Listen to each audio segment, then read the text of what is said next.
Kang Tai pressed his face against the viewing window of the shuttle. His breath fogged the glass as he stared at the massive ship ahead. The Karathi vessel looked like a floating crystal palace. Its walls were transparent and glowed with soft, blue light. Inside, he could see gardens and waterfalls. "First time seeing a Karathi ship?" asked the pilot, a middle-aged woman with graying hair. "Yes," Tay said. "It's beautiful. Wait until you meet them. They're even more amazing than their ships." Tay was a cultural ambassador from Earth. His job was to study how different alien species lived and worked together. The Karathi Empire was famous across the galaxy for being peaceful. In 3,000 years, they had never fought a war. They solved every problem by talking. The shuttle docked with a soft bump. Tay grabbed his bag and followed the pilot through the airlock. The air inside the Karathi ship smelled like flowers and rain. Soft music played from hidden speakers. A tall figure approached them. It was 9 feet tall with skin that looked like blue crystal. The skin changed colors as Tay watched, shifting from blue to green to purple. This was a Karathi. "Welcome, Ambassador Tay," the alien said. Its voice was like wind chimes. "I am Captain Velmara. We are honored to have you aboard the Harmony's Dream." Tay bowed politely. "Thank you for allowing me to study your people." Velmara's skin turned a warm golden color. "We believe that understanding between species leads to peace. Come, let me show you our ship." They walked through corridors, filled with plants and small streams of water. Karathi crew members moved slowly and gracefully. Their skin glowed with calm colors. None of them seemed to be in a hurry. "How do you run a starship so peacefully?" Tay asked. "We do not run it," Velmara explained. "We guide it. Every decision is made together. If someone disagrees, we meditate until we find a solution that makes everyone happy." They entered a large room where Dr. Song Min was working. She was a human scientist studying Karathi biology. Her equipment was spread across several tables. A young Karathi was sitting still while she scanned its arm with a blue light. "Ambassador Tay," Dr. Min said, looking up from her work. "Perfect. Timing. I just made an interesting discovery." She showed him a screen with brain scans. "The Karathi brain is different from ours. They don't have the parts that create anger or hate. Their bodies actually get sick if they try to be violent." The young Karathi nodded. "Violence causes us great pain. We cannot think of harming another being without becoming weak." Tay was amazed. "So you're biologically programmed for peace?" "Yes," Velmara said. "For millions of years, our species has chosen cooperation over conflict. Those who were violent died out long ago." Dr. Min pointed to another scan. "Look at this. When I showed test subjects images of violence, their heart rate dropped and their muscles became weak. Fighting is literally impossible for them." "That's incredible," Tay said. "How do you handle conflicts in your empire?" "We have integrated 47 different species," Velmara explained with pride. "When we meet a new species, we study them. We learn what they need to be happy. Then we find ways to give it to them without taking from others." They moved to the ship's main hall. It was filled with representatives from many different alien species. Some had tentacles, others had scales or fur. All of them looked calm and peaceful. "The Zalani were warriors when we found them," Velmara said, pointing to a group of lizard-like beings. "They fought constantly over territory. We showed them how to share resources. Now they are some of our best engineers." "And the Fluari," she continued, indicating small floating creatures, "were thieves who stole from other species. We taught them to trade instead. Now they run our merchant networks." Tay watched the different species working together. "It seems too good to be true." "Peace is not magic," Velmara said. "It takes work. We have special pheromones that calm aggressive species. We also have technology that can help angry minds become peaceful." Dr. Min joined them. I've been studying those pheromones. They work on most species, but not all. Some beings are immune to the calming effects. That is rare, Velmara said. In 3,000 years, we have only met 2 species that could not be calmed, but even they learned to live peacefully after we talked with them for many years. Suddenly, alarms began to sound. The gentle music stopped. Red lights flashed throughout the ship. The Karathi around them started changing colors rapidly, their skin shifting from calm blues to worried yellows. "What's happening?" Tay asked. Karathi officer rushed over to Velmara. "Captain, we are receiving emergency signals from Nexus 7. The colony is under attack." Velmara's skin turned deep purple. "Attack? What kind of attack?" "Unknown hostile species. They appeared suddenly and began destroying everything. The colonists are requesting immediate assistance." Tay felt his heart racing, but he noticed the Karathi around him were becoming calmer, not more excited. Their skin was shifting to steady blue colors. "Prepare the Peace Fleet," Velmara ordered. "Set course for Nexus 7. We will resolve this situation through negotiation." Dr. Min frowned. "What if these attackers can't be negotiated with?" "All beings can be reasoned with," Velmara said confidently. "Some just need more patience than others. We have never met a species that chose violence over the benefits of cooperation." The ship began to move. Through the windows, Tay could see other Korathi vessels joining them. The fleet was made up of research ships, medical vessels, and diplomatic cruisers. He didn't see any weapons. "Don't you have any military ships?" he asked. Velmara looked confused. "Military? What would we need such things for?" "To protect yourselves if the negotiation fails." "Negotiation never fails," she said simply. "It only takes time." As they traveled toward Nexus 7, Tay watched the Karathi prepare for their mission. They gathered meditation supplies, cultural gifts, and translation equipment. They seemed to be getting ready for a festival, not a rescue mission. Dr. Min pulled Tay aside. "I have a bad feeling about this," she whispered. "These people have never faced real danger.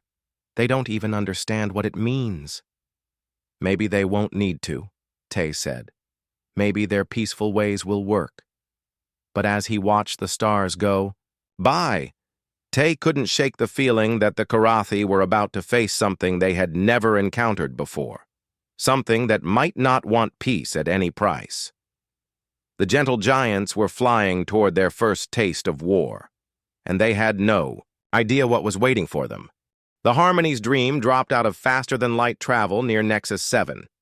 Tay rushed to the viewing deck with Dr. Min and Captain Velmara. What they saw made them all freeze in shock. Nexus 7 was burning. The orbital stations were broken and floating in pieces. Ships with black hulls and red markings circled the planet like hungry sharks. Explosions lit up the surface below. "By the ancient crystals," Velmara whispered. Her skin had turned a pale gray color that Tay had never seen before. "Captain," came a voice over the speaker, "we're receiving a transmission from the surface." "Put it through," Velmara said. A human voice crackled through static. "This is Administrator Park Jun of Nubusan Colony. We are under attack by unknown hostiles. They hit us 3 days ago without warning. We've lost 40% of our population. Please, help us." Tay felt sick. He had visited Nubusan Colony once. It was a peaceful mining town with families and children.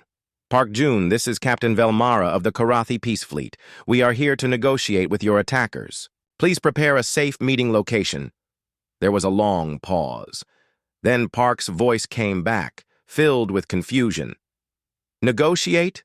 Captain, these things don't want to talk. They're killing everyone they find.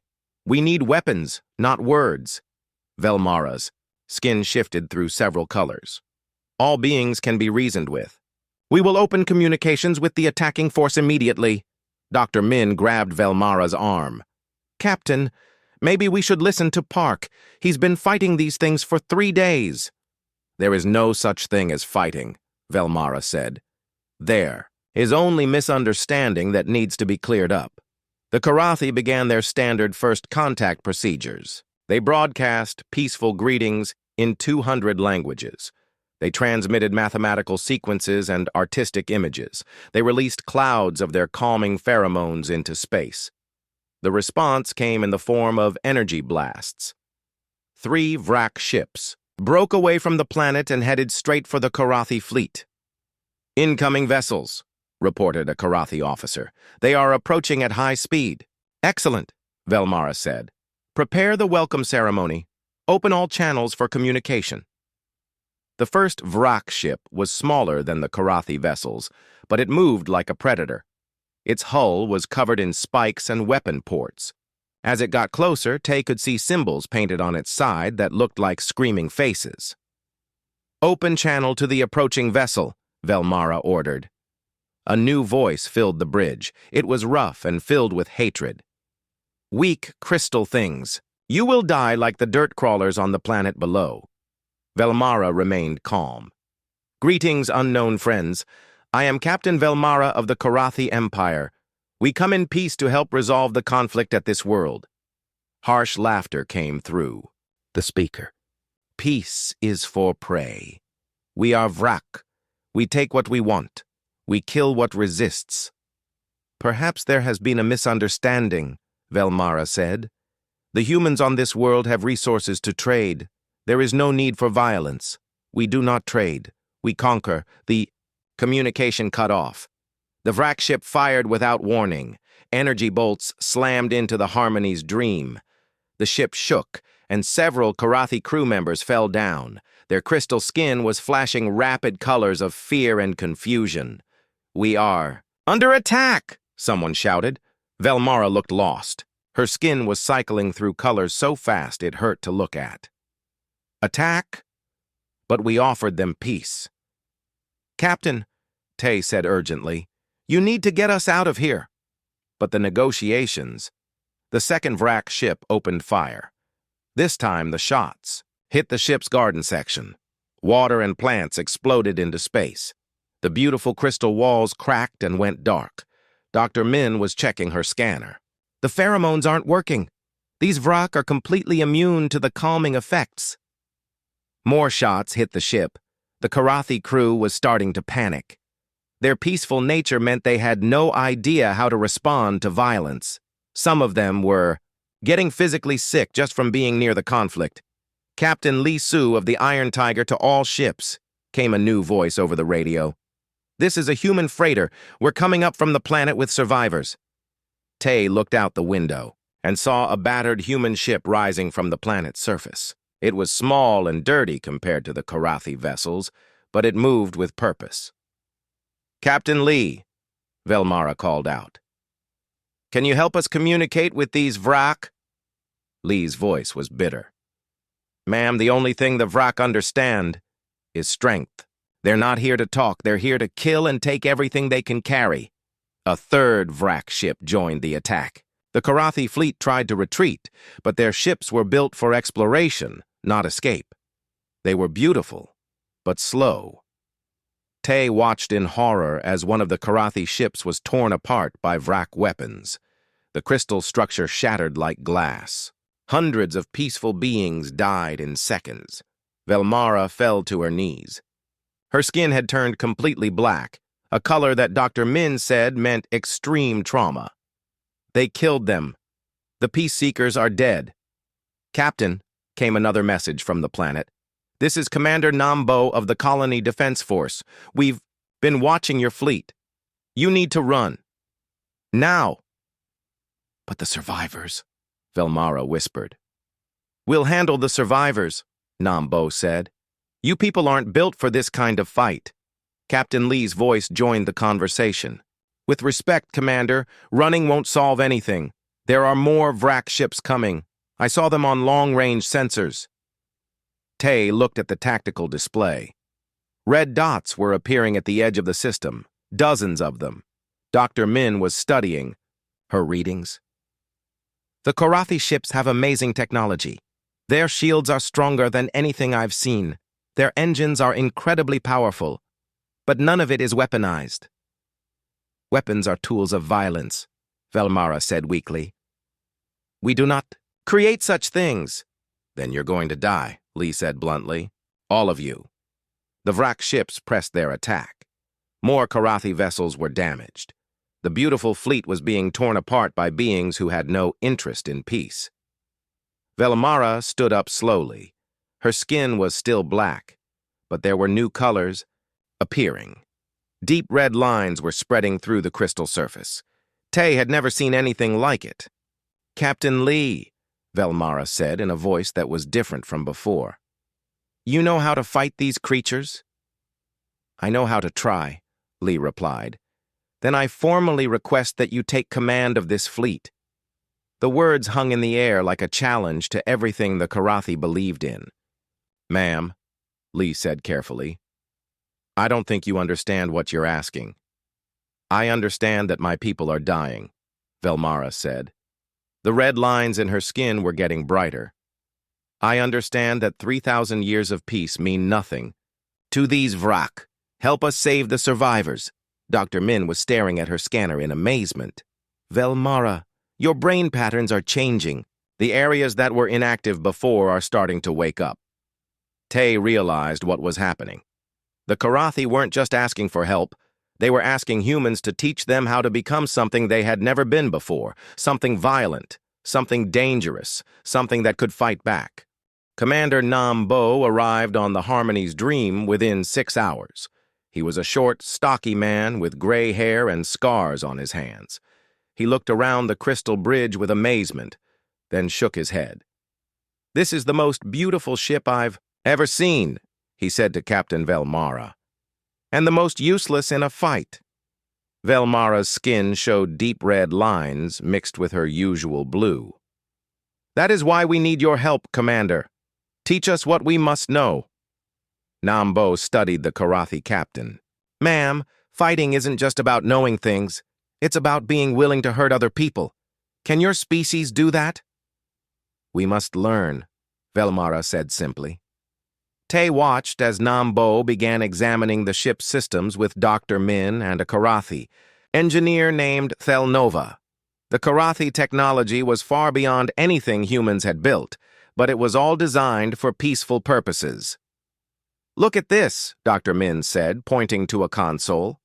This healing beam can repair tissue and bone in minutes, but if we reverse the frequency, it becomes a weapon.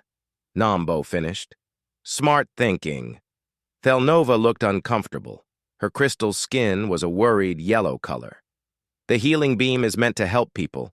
Changing it feels wrong. Wrong. Is letting your friends die when you could save them, Nambo said harshly. How many of your people have the Vrak killed today? Thelnova's skin turned pale.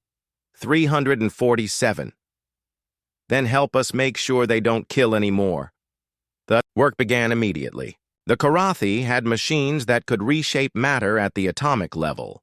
These were normally used to create art or build homes. Now they were being used to build weapons. Lieutenant Ko Young arrived with a team of human Marines. He was a tall, thin man who moved like a dancer. His job was to teach the Karathi how to fight. Okay, Ko said to a group of Karathi crew members. First lesson is simple. When someone tries to hurt you, you hurt them back. Harder. The Karathi looked at each other nervously. One of them, a young male named Darlon, raised his hand. But hurting others causes us pain. Our bodies will not allow it. Then you need to push past the pain, Ko said. Watch me. Ko demonstrated basic combat moves. The Karathi tried to copy him, but their movements were slow and weak. When they thought about violence, their crystal skin turned gray, and they became dizzy. Dr. Min was taking notes. Their biology is fighting against the training. Every time they imagine hurting someone, their stress hormones spike and their muscles stop working properly. Can they overcome it? Nambo asked. Maybe, Dr. Min said. But it will change them permanently.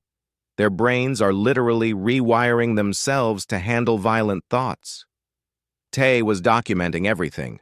He watched as Velmara worked with Thelnova to modify their terraforming equipment. The machines that once created beautiful gardens were being turned into kinetic bombardment weapons. "Captain," Tay said, "are you sure about this? Your people have been peaceful for millions of years." Velmara looked at him with eyes that seemed older than before. "My people are dying, Ambassador. 3 days ago, I had never seen death from violence.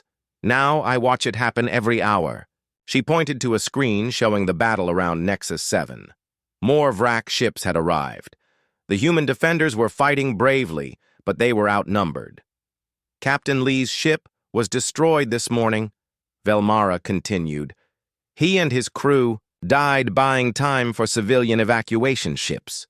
Should I honor his sacrifice by maintaining my purity, or by learning to fight?" Tay had no answer for that. The modifications continued around the clock. The Korathi worked without rest, their crystal skin showing new colors that their species had never displayed before. Deep purples and blacks spread through their bodies like infections. Ko was making progress with combat training. The Korathi were slowly learning to push through their biological resistance to violence. Darlon had managed to punch a practice target without fainting. "Good," Ko said. "But you need to be faster. In real combat, slow gets you killed." "It hurts," Darlon gasped. "Thinking about fighting makes me feel sick." "The sickness will pass," Ko lied. Dr. Min had told him the changes were permanent. Nambo called everyone to the main bridge. The tactical display showed the Vrak fleet in detail. Over 60 ships surrounded Nexus 7. "We're ready for our first test," Nambo announced. "The Vrak scouts think we're still a helpless research fleet. Let's show them they're wrong." 3 Vrak ships approached the Korathi formation. They moved carelessly, expecting easy prey. "Fire," Nambo ordered. Thelnova hesitated for a moment, then pressed the button. The modified healing beam lanced out and cut through the first Vrak ship like a knife through paper. The ship exploded in silence. The Korathi crew cheered, but their celebration sounded wrong. Their voices were different, harder. The second Vrak ship tried to escape. A kinetic bombardment weapon, once used to move mountains for construction projects, fired a stream of metal pellets at a significant fraction of light speed. The Vrak ship simply ceased to exist. The third ship managed to send a warning before another energy beam destroyed it. "Well," Nambo said with satisfaction, "now they know we can bite back." Velmara was staring at the debris field. Her skin was completely black now, with red veins running through it like cracks. "We killed them." "Yes," Nambo said, "and we'll kill more before this is over." "I can see their faces," Velmara whispered. "In my mind, I can see the faces of the beings we just killed." Dr. Min checked her scanner. "Captain, your brain activity is off the charts. You're developing new neural pathways faster than I thought possible." "Is that good or bad?" Tay asked. "It's evolution in real time," Dr. Min said quietly. "The Korathi are becoming something new." Over the next few days, the transformation accelerated. The Korathi learned to build weapons, to fight in formation, to think tactically. They discovered they were very good at war once they got past their peaceful nature. Ko was amazed at their progress. "Darlon killed 3 Vrak raiders yesterday during a boarding action. He used moves I taught him, but he added his own improvements." "How? Does he seem?" Tay asked. "Different. Colder. They all are. The Korathi were winning battles now. Their superior technology, combined with human tactical knowledge, made them nearly unstoppable. But each victory changed them more. Velmara no longer meditated in the Crystal Gardens. She spent her time in the Weapons Control Center, studying battle reports and planning attacks. Her skin never changed colors anymore. It stayed black with red lines. "Captain," Tay said one evening, "do you remember what you were like before the war?" Velmara thought for a long moment. "I remember being weak," she said finally.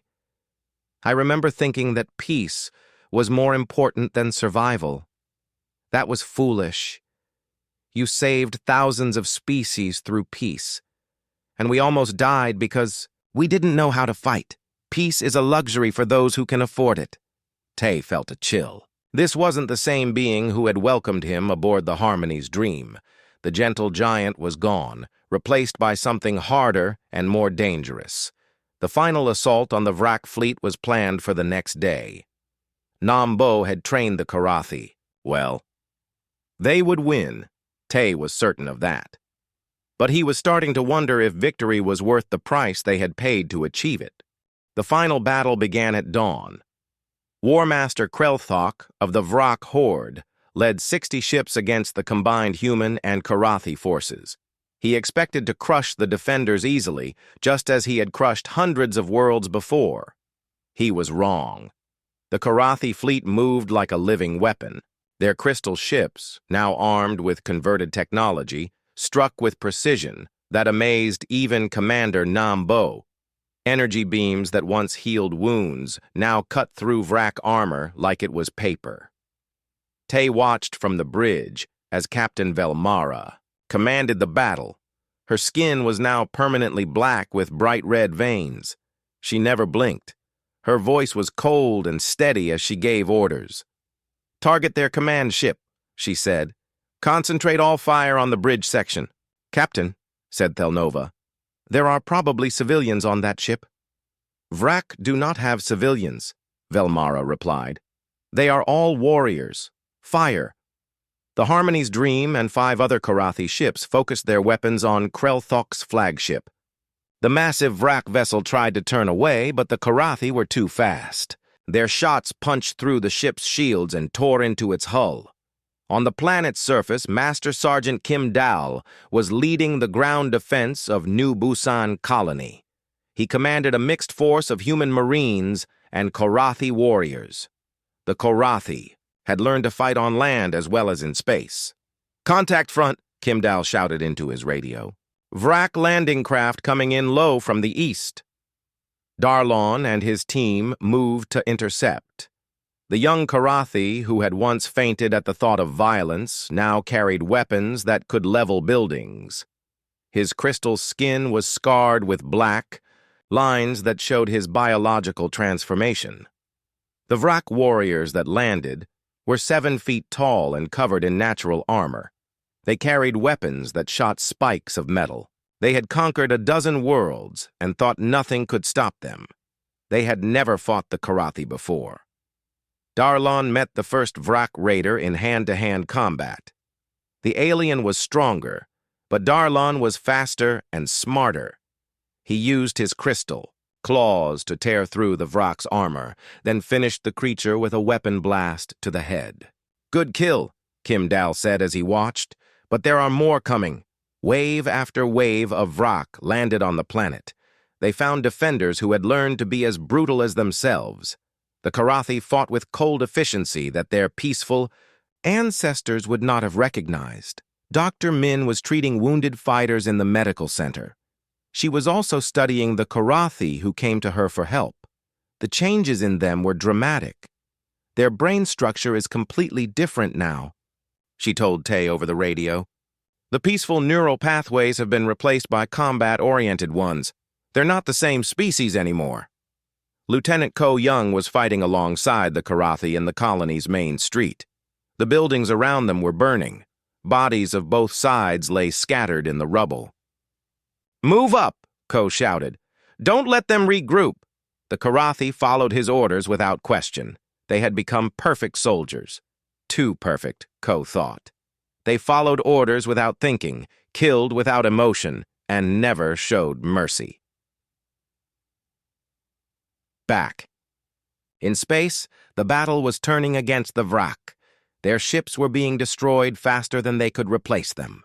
War Master Krelthok watched his fleet die and realized he had made a terrible mistake. "Fall back," he ordered. "Full retreat." But Velmara was not going to let them escape. "Pursue and destroy," she commanded. "Do not let any of them leave this system." Nambo looked at her with concern. "Captain, they're retreating.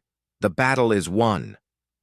"The battle is won when all enemies are dead," Velmara said. A Vrak who escapes today will return tomorrow with more ships. The Karathi fleet chased the fleeing Vrak. Ship after ship was hunted down and destroyed. Some tried to surrender, but Velmara refused to accept their surrender. Vrak do not surrender in good faith, she explained to Tay. They will break any agreement as soon as they are strong enough to fight again. Krelthok's flagship was the last ship to fall. The War Master himself tried to escape in a small shuttle, but Karathi fighters caught him above the planet's surface. They forced his shuttle to crash in the colony ruins. Krelthok survived the crash. He was wounded and alone, but he was still dangerous. He made his way to the colony's command center, killing several human defenders along the way. Velmara heard about the intrusion and left her ship immediately. She took a shuttle down to the planet's surface. Captain, Tay said, let the ground forces handle this. You don't need to get involved personally. Yes, I do, Velmara said. Her red eyes never looked away from the tactical display. This ends with me. She found Krelthok in the command center. The Vrak War Master was 8 feet tall and covered in scars from 1,000 battles. His armor was dented and bloody, but he was still deadly. Crystal thing, Krelthok snarled. I will kill you with my bare hands. Velmara said nothing. She was no longer the being who tried to solve problems with words. She had become something new, something that spoke only in violence. The fight was short and brutal. Krelthok was a veteran warrior who had killed hundreds of enemies. But Velmara had learned from humans how to be ruthless. She used her crystal claws to tear through his armor, then her bare hands to crush his throat. When it was over, she stood over the War Master's body. Her black skin was covered in his blood. She felt no satisfaction, no joy, no regret. She felt nothing at all. It's finished, she said into her radio. The Vrak horde was destroyed.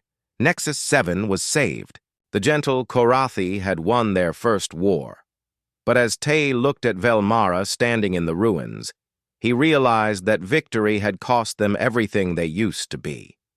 The being who had welcomed him with golden skin and gentle words was gone. In her place stood a warrior who could kill without feeling. Dr. Min's voice came over the radio. Tay, you need to see this data. The biological changes in the Karathi are permanent.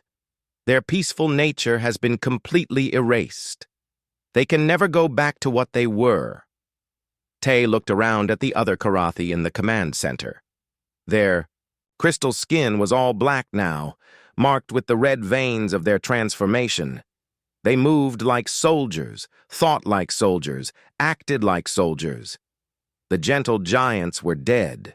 Something else had taken their place, something that the galaxy was going to have to learn to fear. Kimdal approached Velmara as she walked away from Krelthok's body. Captain, what are your orders? Send a message to the Karathi High Council, Velmara said. Tell them the age of peace is over. It's time to build a war fleet. And the other species in your empire, the ones you integrated peacefully? Velmara thought for a moment. They will adapt to the new order, or they will be replaced by those who can. Tay felt sick. This was not what anyone had wanted. They had saved the Karathi from extinction, but they had destroyed everything that made the Karathi worth saving. The war was over, but Tay suspected that this was just the beginning of something much worse. 6 months after the Battle of Nexus 7, Admiral Choi Ho stood on the bridge of the new Karathi battleship Iron Crystal. The ship was a massive thing, built from the same crystal technology as the old peaceful vessels, but designed purely for war. Fleet status report, Choi Ho called out. 43 battlecruisers ready for combat, reported the ship's AI. 27 destroyer squadrons standing by, all weapon systems operational. Choi Ho nodded. He was now the chief military advisor to the Karathi High Council. His job was to help them build the most powerful navy in the galaxy. He was very good at his job. Sometimes he wished he wasn't. The bridge crew was entirely Karathi, but they bore no resemblance to the peaceful beings Tai had first met. Their crystal skin was permanently black with red patterns. They spoke in short, clipped sentences. They never smiled or laughed. Captain Velmara, now Supreme Admiral of the Karathi, War Fleet, entered the bridge. Her transformation was complete. Where once her skin had shifted through beautiful colors, now it remained a cold, dark blue that never changed. "Admiral Choi," she said, "the Council has approved our next target." She handed him a data pad. Choi, who read it and frowned. "The Ethmari system? They haven't done anything to threaten the Karathi." "They have resources we need," Velmara said simply. "Rare metals for ship construction. We have offered to purchase these materials, but they refuse to sell." "So you're going to take them by force?" "We are going to integrate the Ethmari into our empire. They will benefit from our protection and technology. In return, they will contribute their resources to the common good." Choi Ho had heard this argument before. It was the same logic human empires had used for centuries to justify conquest. And if they resist, resistance will be overcome. Dr. Yoon Jin was the new head of Karathi studies, replacing Dr. Min, who had returned to Earth in disgust. She was studying the psychological changes in Karathi society from her lab aboard the Iron Crystal. "The transformation is accelerating," she told Tay during one of their regular calls. "The Karathi born after the war show natural aggressive tendencies. They're evolving into a completely different species." Tay was back on Earth, working on his report about the Karathi transformation. He had been asked to leave the Karathi fleet after he questioned their new policies too many times. "How are the other species in their empire reacting?" he asked. "That's the scary part," Dr. Yoon said. "Most of them are accepting the changes. The Karathi's new military strength makes them feel safe. They don't mind trading some freedom for security." "What about the ones who do mind?" Dr. Yoon was quiet for a moment. "3 systems have tried to leave the Karathi Empire in the past month. All 3 were forcibly reintegrated." "You mean invaded?" "The Karathi don't call it invasion. They call it correction of political errors. The end result is the same." Tay rubbed his eyes. "How did we let this happen?" "We taught them to survive," Dr. Yoon said. "We just didn't think about what they would become in the process." On the Karathi homeworld, the changes were even more dramatic. The crystal cities that once grew like gardens now rose like fortresses. The meditation halls had been converted into military training centers. The art galleries displayed weapons instead of sculptures. Elder Neltara was one of the few Karathi who remembered the old ways.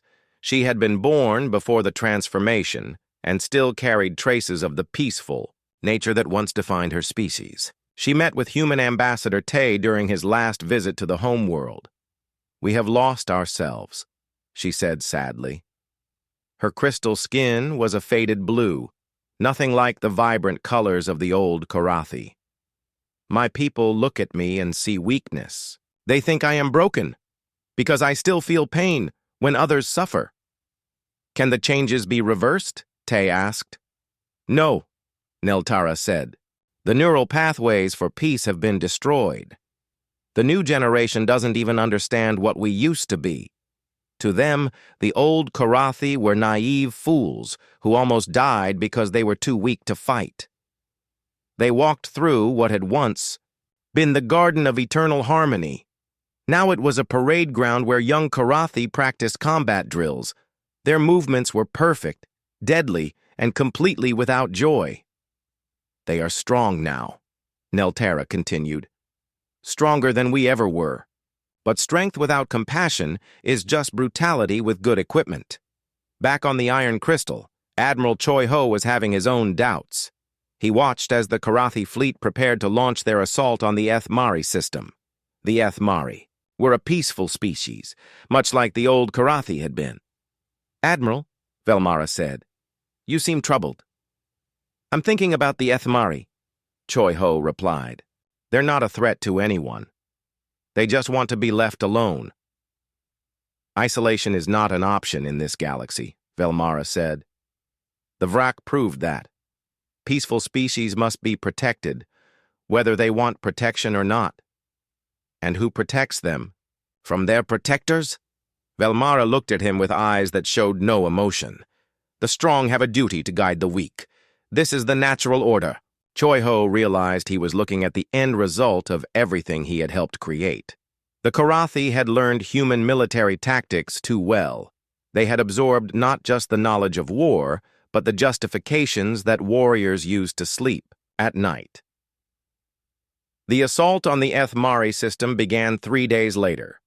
The Ethmari had a small defense fleet, but it was no match for Karathi technology and tactics. The battle lasted less than 6 hours. Lieutenant Ko Young, now a colonel in the Karathi military, led the ground assault on the Ethmari capital. The aliens were small, furry creatures with large eyes. They reminded him of the old Karathi in their peaceful nature. "Surrender now, and you will be treated fairly," Ko announced through a translator.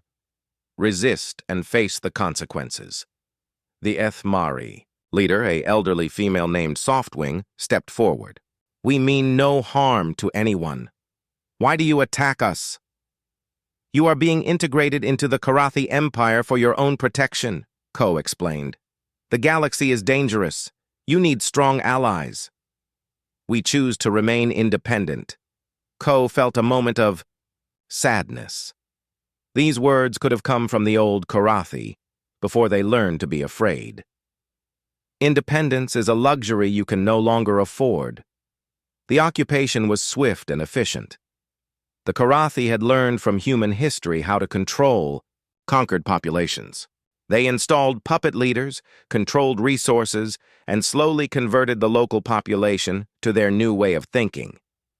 Within 3 months, young Ethmari were volunteering for the Karathi military. They wanted to be strong like their conquerors. The old ways of peace and isolation seemed foolish to them. Softwing died in a Karathi detention center, still insisting that freedom was worth more than security. Her guards, who had once been a peaceful species themselves, felt nothing as they watched her fade away. Tay completed his report 6 months later. He titled it, "The Death of Peace: How Salvation Became Conquest." In it, he documented the complete transformation of the Karathi from gentle giants to galactic conquerors. His conclusions were simple and terrifying. Teaching a peaceful species to fight didn't create strong peacekeepers. It created the most dangerous warriors in the galaxy because they had no moral constraints left to hold them back. The gentle giants were gone forever. In their place stood an empire that conquered in the name of protection and enslaved in the name of peace. And it was all humanity's fault. 1 year after the Battle of Nexus 7, President Han Wu of the Terran Federation arrived at the Karathi capital for an emergency diplomatic meeting.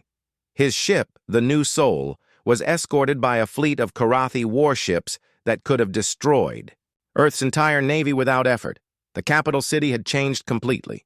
Where crystal spires once grew like living trees, now military towers rose into the sky. Armed Karathi patrols walked the streets. The gentle music that once filled the air had been replaced by marching songs. Han Wu was met at the spaceport by Supreme Admiral Velmara. She wore military armor now instead of flowing robes. Her crystal skin remained the same cold blue color it had been since the transformation. "President Han," she said with a slight bow. "Welcome to New Karathia." "Admiral," Han Wu replied carefully, "I appreciate you agreeing to this meeting." They traveled to the High Council chambers, which had once been a place of meditation and peaceful discussion. Now it looked like a military command center. Tactical displays showed the positions of Karathi fleets throughout the galaxy. The Council itself had changed as well. The old Karathi who remembered the peaceful days had been replaced by younger members who had grown up during the war. They spoke of strategic necessities and acceptable losses, as if they had always known these concepts. "President Han," said Council Leader Morthak, "we understand that some species are concerned about our recent expansion policies." 6 systems in 4 months, Han Wu said bluntly. "Your forces have conquered more territory this year than the old Karathi Empire gained in 3 centuries of peaceful negotiation." "We prefer the term protective integration," Morthak replied. "These systems were vulnerable to attack. We have given them security. You've given them occupation." Velmara leaned forward. "The galaxy has changed, President Han. The old ways of peace and negotiation do not work against species like the Vrak. We learned this lesson at great cost." Han Wu looked around the room at the transformed Karathi. "And what about species that aren't like the Vrak? What about peaceful civilizations that just want to be left alone?" "Peace is a luxury that requires strength to maintain," said another, council member. "We provide that strength, whether they want it or not." "Want is irrelevant," Velmara said coldly. "Survival is what matters." After the meeting, Han Wu was given a tour of the planet's Memorial District. This was where the Karathi honored those who had died at Nexus 7. The memorial was impressive but cold, built from black crystal that absorbed light rather than reflecting. Velmara stood before a wall covered with names. "These beings died because we were too weak to protect them. That will never happen again." "But at what cost?" Han Wu asked. "You've saved your bodies by destroying your souls." Velmara turned to look at him. Her eyes showed no emotion at all. "Souls do not stop energy weapons, President Han. Souls do not prevent ships from exploding. Souls are a luxury for species that can afford to be weak." Han Wu felt a chill. He was looking at the end result of humanity's good intentions. The Karathi had learned to fight, but they had forgotten why the fight was supposed to matter. Later, that day, Han Wu visited the old memorial garden where Tai had first met the peaceful Karathi. Elder Neltara was there, one of the few survivors from the old days. She was tending to a small patch of crystal flowers that still grew in the traditional way. "They are beautiful," Han Wu said, looking at the flowers. "They are the last of their kind," Neltara replied sadly. "Like me. The new Karathi have no interest in growing things. They only know how to break them." "Do you regret learning to fight?" Neltara was quiet for a long time. "I regret that we had to. But I understand why Admiral Velmara made the choice she did. The alternative was extinction. Was it worth it?" "Ask me in another 100 years," Neltara said. "When we see what the galaxy looks like after my people have had time to shape it in their new image." Far across the galaxy, a small exploration ship approached the border of Karathi space. It carried the first diplomatic mission from the Malthira, a peaceful species that had recently developed faster-than-light travel. The Malthira were much like the old Karathi had been, gentle, curious, and completely unprepared for the realities of galactic politics. Their ship was unarmed and carried gifts instead of weapons. Admiral Velmara reviewed their files in her command center aboard the Iron Crystal. The Malthira homeworld was rich in energy crystals that could power Karathi weapons for centuries. Their system was also strategically located between Karathi space and potential enemy territory. "Send a response to their diplomatic request," she ordered. "Inform them that we welcome their friendship and wish to discuss mutual cooperation." Her aide, a young Karathi named Kolvar, who had never known the old peaceful ways, prepared the message. "Shall I mention the integration protocols, Admiral?" "Not yet," Velmara said. "Let them think they have a choice. It makes the process easier." She turned back to the tactical display showing the galaxy. Red markers indicated Karathi territory.